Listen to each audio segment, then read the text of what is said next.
और जब हम बार बार प्रार्थना करने पर भी परमात्मा की शरण ग्रहण नहीं करते हैं, फिर आपत्ति आती है और फिर हम भगवान की तरफ चलते हैं तो उसकी सुनाई थोड़ी देर से होती है।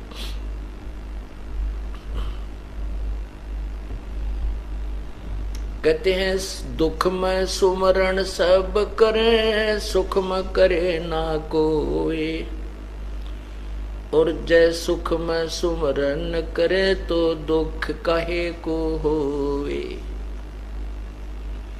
कबीर सुख में सुमरण किया नहीं, फिर दुख में करते याद, कह कबीरता दास की कौन सुने फरियाद। जब सुख था तब तो परमात्मा की तरफ रुचि बनी नहीं, आपत्ति आई तो परमात्मा की तलाश खोज शुरू हुई।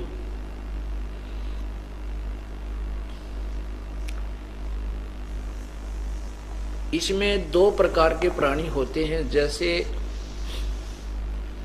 हमारे भक्तजन जो परमात्मा की शरण में आ चुके हैं, वो अपने भाई को, बहन को, बेटे को, बेटी को, पत्नी को, पति को, पिता को, पुत्र को, माता को, रिश्तेदारों को, मित्र दोस्तों को, सभी को कहते हैं कि आप सत्संग में आओ और पूर्ण परमात्मा की भक्ति करो।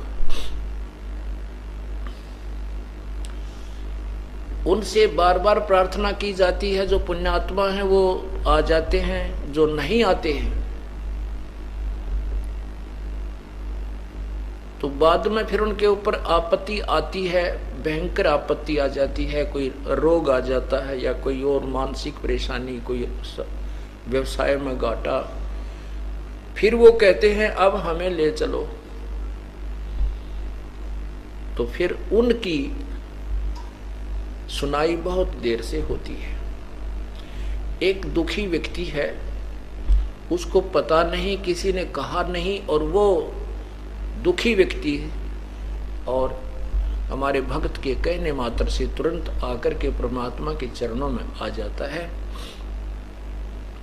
और सच्ची श्रद्धा से पूरे नियमों को निभाता है, उसकी सुनवाई तुरंत हो जाती है। एक हमारे भक्त की मामी जी ने नाम ले रखा और मामा जी नाम नहीं ले वह। उसको बार बार समझाते, पहले ये दास भी घर घर जाता था तो वो उनके घर ये दास भी गया। उसकी मामी जी ने कहा कि जी ये भक्त हमारे जो पति देव हैं ये वैसे तो शरीफ आदमी हैं, मुझे मना नहीं करते हैं, लेकिन आप भगवान नहीं बचते।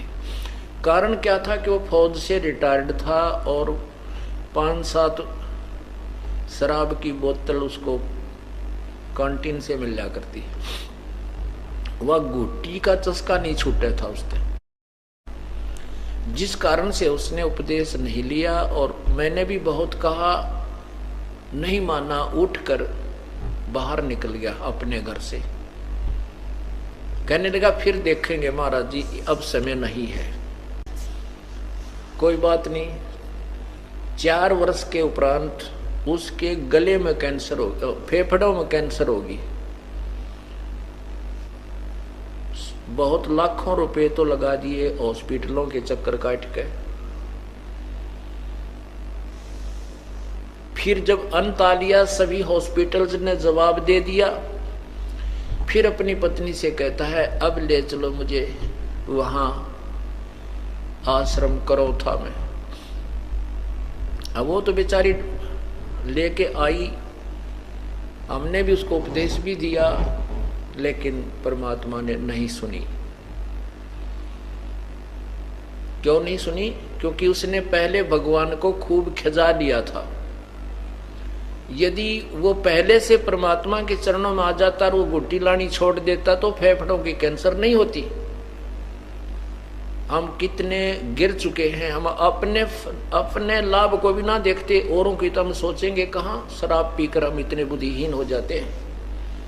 उसके लिए परमात्मा कहते हैं सुख में सुमरण किया नहीं, फिर दुख में करते याद, कह कबीरता दास की फिर कौन सुने फरियाद।